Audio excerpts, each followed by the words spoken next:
Assalamu alaikum wa rahmatullahi wa barakatuh. Allah Teala Kur'an-ı Kerim'de ayta: "Fala tazlimu anfusakum."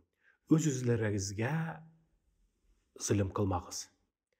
Öz-özüngizge ziyan kitirmegiz. Allah Teala aldında zulm kitiru. Nişik biz öz-özübizge ziyan kitirge mümkün biz. Anın turunda Allah Teala Kur'an'da ayta: "Şundan da Allah Teala aldında 12 ay var.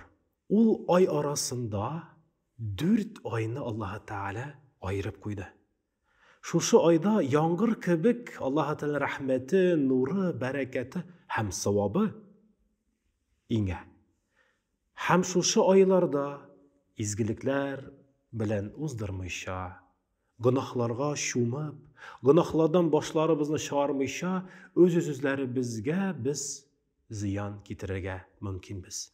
Eğer de birer jitekşi bizge sırav birse, dostum, kardeşim, yardımcım, mene 1-2 ay şuluk işlerini işlep, ele birazgina tağın istep vazifalarını ötesen, sana ikilete tügül, işlete de tügül, distelete hizmet hakkını kötereşekmin deyip eytse, öteybiz mi? Şuşu fırsat bilen faydalanabız mı? Elbette.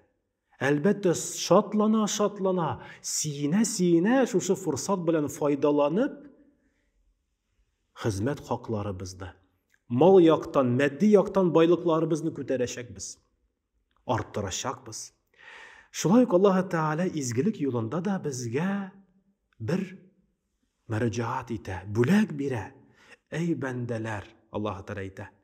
Şuşu ayda, İzgi ayda, begirekte Recep ayında, Allah Teala tarafından ayrılıp kuyulgan ayda izgilikler bilen mul kılıp Allah Teala'nın rahmetine, sevabına, Allah Teala'nın yardımına erişigiz. Allah Teala'nın nurun tırmışıgızda kübeytigiz. İzgilikler, iyilikler bilen, oraza tutularınız bilen, dualarınız bilen, ibadetleriniz bilen Allah Teala'ga yakın ayırga ımtılığız.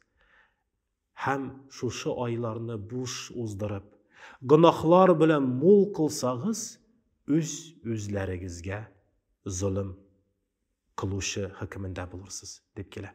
Peygamberimiz Aleyhissalatu vesselam hadisinde ayta, Recep ayı başka aylardan Kur'an başka sözlerden ayrılıp durgan kibik, biyigrek, zorrak derecede bulgan kibik ayrılıp durur.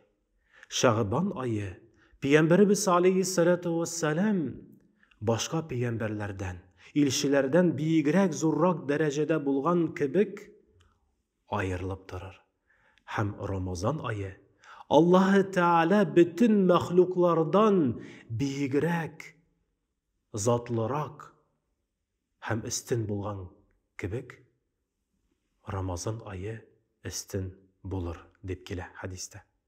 Hem başka bir hadisinde Peygamberimiz Aleyhissalatu vesselam ayta, Recep ayı ol Allah Teala'nın ayı. Şaban ayı ol Peygamberimiz Aleyhissalatu vesselam'ın ayı. Ramazan ayı ol Allah Teala'nın ümmetinin, Müslümanlarının ayı deyip haber itiler. Hem alimler itiler, Recep ol oturtu ayı. Yani Recep ayında Allah Teala'nın rahmeti bilen biz ımtılırga tiyiş biz izgilikler, iyilikler bilen mul kılıp onlarını kübeytirge. Onlarını bu dünyada izgilikler, iyilikler bilen turmuşlarımızda mul kılıp Allah Teala'ga yakın ayırga. Şaban ayı ol susibu ayı. Yani biz şu Recep ayında başlangan hem biraz istep, daha da şu izgiliklerini kübeytip Allah Teala'ga yakın ayırga, ımtılırga tiyibiz. Ramazan ayında ise Allah Teala'nın rahmeti bilen, indi Recep hem Şaban ayının izgiliklerinin oңışların alu ayı. Eytik, eğer de yaz günü biz bakşağa çıkıp arlıklarını oturtmasak, yeki sona kalıp oturta başlasak, en sağında oңışlarını aluda son bulurga mümkün. Мин беләм шундый кешеләрне, алар җәй башында гына искә алалар, тукта әле, рассада утыртасы бар бит әле, кыяр утыртылмаган, помидор утыртылмаган. Тырыша-тырыша ашкына аларны килеп терәлгәч утырта башлыйлар. Су сибә башлыйлар. Әмма дә ләкин салкыннар төшкәнчә хәтле хәтта өлгертергә өлгермиләр. Кай вакыт шушы нәтиҗәләрен, җимешләрен татырга да өлгермәскә мөмкиннәр. Шуңа күрә, хөрмәтле җәмәгать, Рамазан ае якынлаша.